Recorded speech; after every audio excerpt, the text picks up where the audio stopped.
Start this video, I would just like to come on here and remind you guys that here at Melanin Eclectic, Black lives will always matter. And this is Black everything.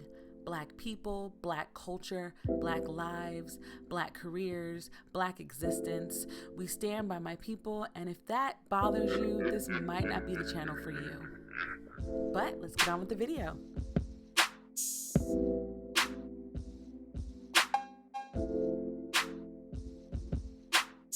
Hi guys, I'd like to welcome you guys all back to my channel, and we are on episode 3 of our beginner bullet journal series, and today we are talking about a bullet journal starter kit. So I know a lot of people, they don't know where to start. That's why we got this series, right?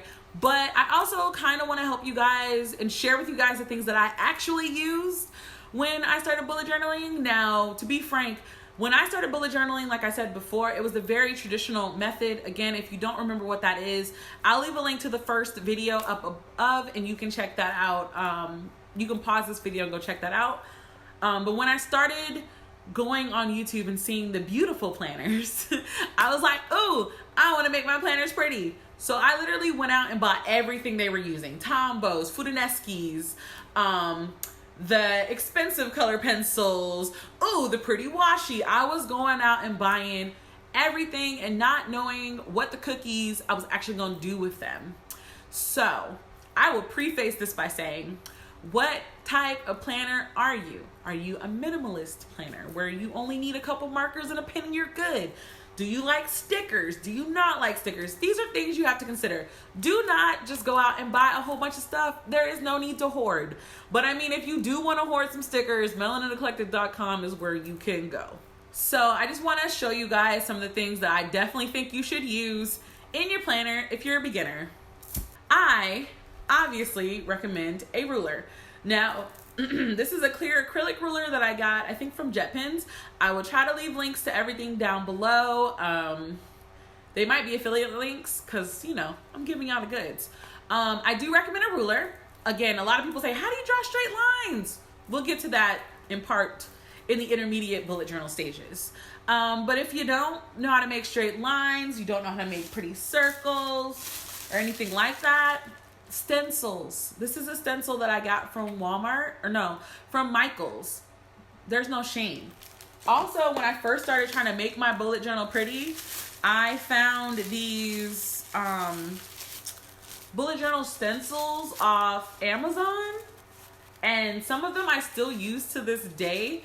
But like, they have like boxes and things like that, banners. If you're not comfortable, you don't have to be an artist, sweetie. I promise you, you do not have to be an artist.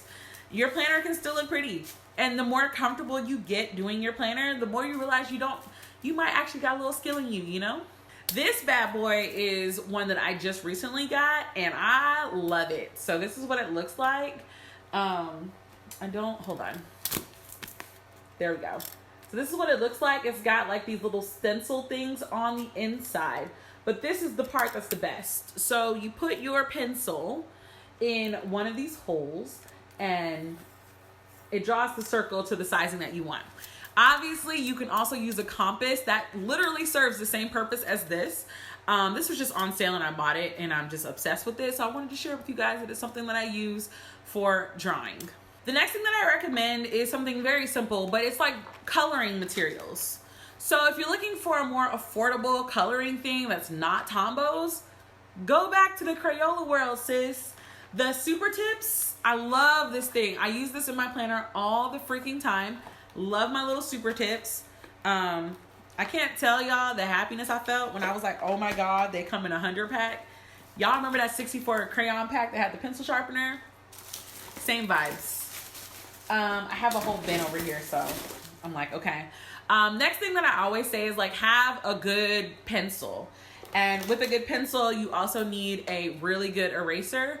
I am a Tombow fan in this regard. Tombow has good whiteout and they have really good erasers. This is the Tombow Mono Plastic Eraser. I personally like the big chunk erasers. Let's see. And then another thing is, I know that I like pens, and I've collected a lot of pens over the years. But I am still a very heavy fan of the Stettlers. These were the first set of pens that I bought for my bullet journal when I started trying to make them quote unquote pretty. And this is the 20 pack Tri Plus fine liners in the 0.3. I really like these. They added the element that I needed, but they are 0.3, so they're not really used for coloring and things like that. That's why I recommended like the markers. You can also use color pencils. Listen, everything that you use for coloring books, you can use in a bullet journal. It does not have to be expensive at all. So you guys remember how I said like using a syntax is cool, or you can color coordinate? That's when I started buying these. But again, I've been collecting pens for a long time. I got these off of Jet Pens. They're a Sarasa Milky Pen basically, and 0.5. These are a little bit thicker, but I use color-coded pens. You don't have to go out and buy special pens during the back to school time, which is kind of right now. You could get like a whole pack of different colors and use them like that. Does not have to be expensive. Do not go out and buy a whole bunch of things that you're not going to use. Think about this critically and decide where you want to go from there. Another thing you can add to your bullet journal is more of a scrapbooking effect. Ink Floor Studios, if you've never checked out her video, she's really good at this. I will leave her link down below, where she makes really pretty spreads. If you want a bullet journal like that, I do recommend scissors. These scissors are freaking cute. You can get them online at just about any type of like Japanese store scissors. They don't have to be the cute ones. They can be them regular ones that are like 75 cents during the back to school time, but you can still use them. Like I stated before, my favorite black pen are the Microns, the Stettlers, and then the Tombow Mono drawing pens. And when I want to color something in, it's the Tombow Fudaneskis. I don't have an alternative for the Fudaneskis, but the Stettlers are the cheapest of the 3 pens that I mentioned.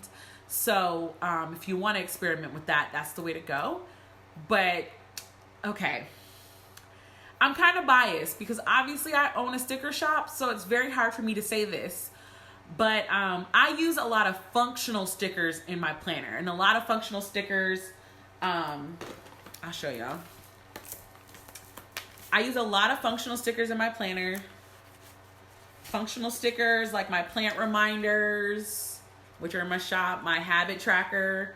I use a lot of functional stickers in my planner. So I personally, a lot of my stickers are from my friend shops that I try to support, and then my own shop. So again, stickers, it's totally fine to buy stickers. If you don't feel comfortable drawing your layouts, you can also buy sticker layouts. So for example, this is a sticker layout from a sticker kit from Honey Bee Shop. It's completely possible to do this. We are currently in the process of trying to make some that are specific to bullet journals, because a lot of the sticker kits that you will find, they are made for more structured planners, like Happy Planners, Erin Condren's, Passion Planners. They're for those, or even the Gooseby twins. They have ones that are specific for their planners. Whereas bullet journaling is a little bit more free spirited, and I have been trying to make some kits for bullet journals. Y'all just gotta give me time. Kits are like my #1 feared thing to make. I'm always worried about making kits. It's just the weirdest thing, but I'm working on it. If I have it finished, you'll see it right here, but if not, I plan to have it done by the end of this series so you can get some for the new year. If you're going the sticker route and you think, oh my God, I want washi, I understand. So I have washi of multiple varieties. You can get hollow washi, you can get regular washi, you can get glitter washi, and all of this came from Cookie Sticker Co., which I'm super biased because Cookie Sticker Co. is a friend of mine, a very dear friend of mine, and we talk every day. And I'm always excited when I see her new washi because she really is coming out with some stuff. But I have Paper Geek Co., Nerdy Paper Co. has some really cute ones. I will work on creating some lists for you guys to pinpoint you in some directions that I like that are bullet journal friendly. Paper K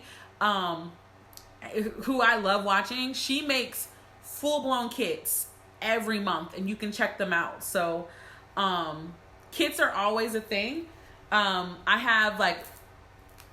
have kits, I have regular planners. We'll just show you because it's hard to explain this.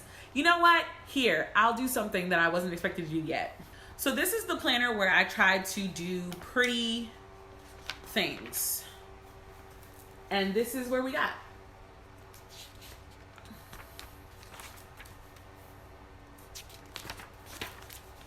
This is what I did. As you can see, it was still pretty functional. I know my camera doesn't want to like pick it up, but it was still pretty functional. It wasn't a whole lot of color yet. I tried to do some color, but I did what I felt comfortable doing. That was when I first started trying to teach myself how to do like bubble lettering, and I was still adopting a lot of the original bullet journal series. Like, see, this is just literally a checklist. I tried daily journaling very extensively. The weekly.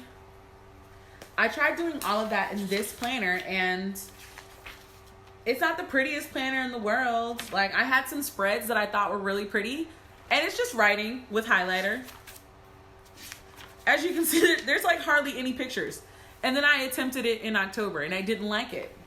So I like went to it, but I went back to the traditional method all over again. So I'm saying all of that to say, I'm still encouraging everybody to like bullet journal. It's great. Like, I just think it's I love bullet journaling. And it doesn't have to be perfect. And if it's not perfect, it's okay not to be perfect. Your planner spreads don't have to be colorful. They don't have to be elaborate. They have to be functional, because that's the whole purpose of this. We are still actually working with a planner. So just keep that in mind. Like, we've gone from this type of planner where in this planner, I use no stickers. I only use stencils and a ruler and pens. That's all I used in this. I did not use anything else in this planner. So keep that in mind. We've gone from like this to this, and y'all have seen what this one looks like. This one has stickers. This one has color. This one has like stickers, colors, pens.